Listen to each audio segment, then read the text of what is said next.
You have failed me for the last time.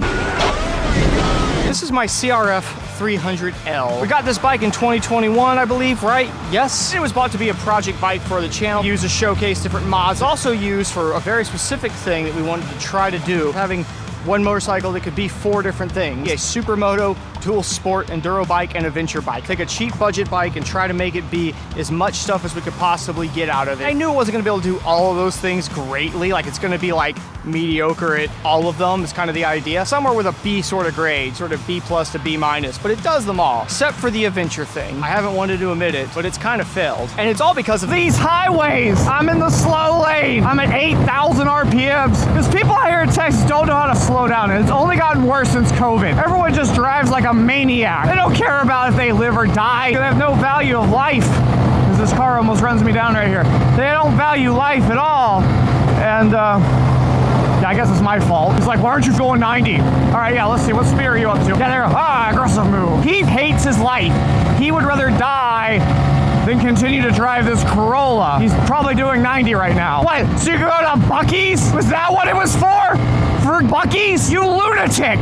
And there that guy goes. This is how they do. This is what's going on here. This bike's stock. It doesn't do these speeds very well. This bike is quite modified. 90 some odd % more overall power than it had before. And we're in supermoto trim right now with the lighter wheels. Stock, it barely does these sort of speeds. 70 miles an hour. Do you think we can do it? It's full throttle right there in 6. And it's just struggling. If you have this thing with bags on it trying to do adventure stuff, it's literally kind of dangerous. It just doesn't do it well. I know what you're thinking. You're going, Jake, you idiot. It's a single cylinder dirt bike. What'd you expect it to do? Also, why don't you just take side roads? All right, I hear you. I hear you. Let me explain. This is Texas. Again, not only do they drive crazy and they don't value their lives, there's no chill. I can go be on a back road, 2-lane, single-lane back road, and drivers are going 100 miles an hour sometimes. We actually just saw that the other day when I was out in the middle of nowhere on the Escape. I'm in the slow lane doing like 90 and 2 trucks just passed me. They're not racing, they're just cruising. I caught up to him going like over 100 some odd miles an hour. That's not unusual. That happens. And the problem is it gets dangerous not to be doing these speeds. The other thing is too is I do live in Texas and I do like to try to do adventure stuff, and this state is just crap at it. Again, a lot of this stuff I'm going to explain is a bit specific to the area I live in. There's not a lot to do around here. We normally go up to Oklahoma. If I stay on this road, I'll eventually be there. Oklahoma's a lot better for adventure riding, and there's a lot better back roads, and people still kind of drive like maniacs, but not as bad. This is the land of fences out here. Adventure riding sucks, so we got to go to other places. Highways, back roads, whatever is full of wild driving like this. There are all kinds of back road riding I can do around me that I know, but if I really want to get somewhere, which I need to do adventure stuff, I have to go one of these roads. And when this thing has bags and stuff on it, it's way worse. I can wheelie over the highway, no problem. I want to brag about something here real quick. When I'm out here filming, I'm a one-man band. I'm doing everything myself. And a lot of times that means jumping off the bike, setting different cameras up. Right now, this is the 360 camera I'm talking to. A lot of times these days, I just utilize my phone a lot to do a lot of filming with. We mic it up here, fancies it up a bit. There's an accessory here that Quadlock makes, tripod phone mount holder. This makes my life so easy. Quadlock has been a sponsor and they haven't really given me much direction for these ads, which I love because when it's a product that you actually use, it's really easy. I gotta brag, I didn't think this accessory would be worth talking about, but I tell you, what this lets me do is set this up quick and easy, pop off, go to filming, and then put the phone back on here. This is a wireless charge head with anti-vibration. I know it's locked in. We've had it on the racetrack. We've tested this thing. I'm very confident with this. Keep my camera charged and safe, and then quickly and easily pop it off and go into record mode like this. And I can quickly, easily set this up here, down like that, do my thing on camera, and then keep my camera system charged. And the phone works so well at this point. It's so much safer than carrying a whole, I used to carry a little DSLR in my backpack. That's too much. I love this setup right here. This is so convenient. We have a video of setting up that wireless charger if you want to see that. Quadlock makes a bazillion different ways, or a lot of different ways of setting these up on your handlebars. It may not be applicable to everybody, but if you make videos like I do, get yourself a Quadlock case and one of these little tripods. It is so nice. So big thanks to Quadlock. You can get 10% off with code Jake10. Link is in the description. Quadlock, get you a Quadlock. Don't mess around. We're in the headwind heading back now. Oh, you're really gonna see it now. Look at that, full throttle, baby.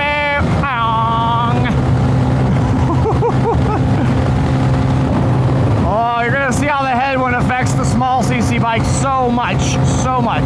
Look at that, full throttle, full throttle. some odd percent more horsepower than stock, and look at me climbing. 9,000 RPMs. With a Venture gear on, there's no way I'm getting to this speed. With stock bike, there's no way I'm getting this speed. Combine those two together, holy, forget it. But we're about to hit the wall here. 83 miles an hour with the headwind. We're gonna stand for a minute. Start dropping speed. Start dropping speed. God, those pulling me down. Oh, we're under 80 now, full throttle. Going up a hill. 74 miles an hour. It really can't handle that. That's very much equivalent to what it's like when I got bags on this thing. Okay, so again, you're going, Jake, all right, fine. You picked a 300cc Honda Dual Sport. Why didn't you get something bigger? And you're right. Well, that brings me to the thought process. If you're going to have a Dual Sport that can do all things, including adventure riding, what bikes can you get? What's the mindset if you want a dual bike engine size? I think it still has to be a single cylinder. So you go two different main routes. You go like I did here, small CC engine, super reliable engine, maybe a bit smaller CC that you could just rev the pants off of. And why this doesn't seem great, I'm just sitting here at $8,000. I've also done this across multiple states. This thing, like I said, doesn't care that it's just being beat on all day. The problem is, does it have enough cojones to actually do the speeds we want? And not really. Trying to do this even with like a DRZ, I feel like you're kind of beating it up. Nowhere near as bad as like an enduro bike by any means, but I mean, like, man, you're definitely like not doing it any favors. The other way, of course, is to go with a big engine, big boy engine. They got a lot of the big, lazy big engines, DR650, XR650L, KLR. These things are starting to be heavy enough, though, that it's kind of hard to stretch them into the four-way Swiss Army bike deal that I wanted to do. You definitely can. Of course you can. People have done it and loved them. But they are kind of big, heavy bikes. My XR650R is its own weird little animal. That is a potential. I think if you added electric start to it, and there is one guy still making a kit, that is a potential bike to be the Swiss Army bike. Sometimes I kind of think about that, like, oh, what if I'd hung on to that and gave that a go? A lot of our screaming right now, Jake, why don't you start with a 690, a KTM 690, or its red and white versions? Yeah, like that is a great bike. That is actually one of the ones, it's funny when you really go through them and you really are being honest with yourself.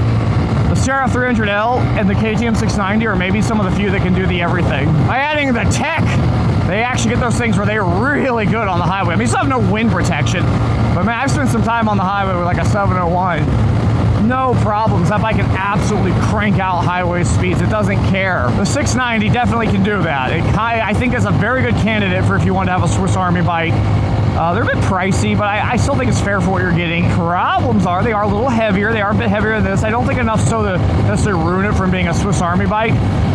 But there's that. They also tend to do KTM things, and every time I've been around a KTM 690 lately, they do KTM things. And I've worked as a KTM tech at a dealership before, and they do KTM things. Occasionally, I'm like tempted to buy one. And then I hang around my friends that have them. I go, oh yeah. KTM things, by the way, if you haven't seen my videos lately, we're just braking constantly and being annoying. Maximum speed, 88 miles an hour. Surprised we got it up to that. The funny thing is, again, we have speed limits in this country that are 85 miles an hour. What speeds do you think they do on those roads? A lot faster than 85, I can tell you that much. People just straight up do 100 down that road all the time.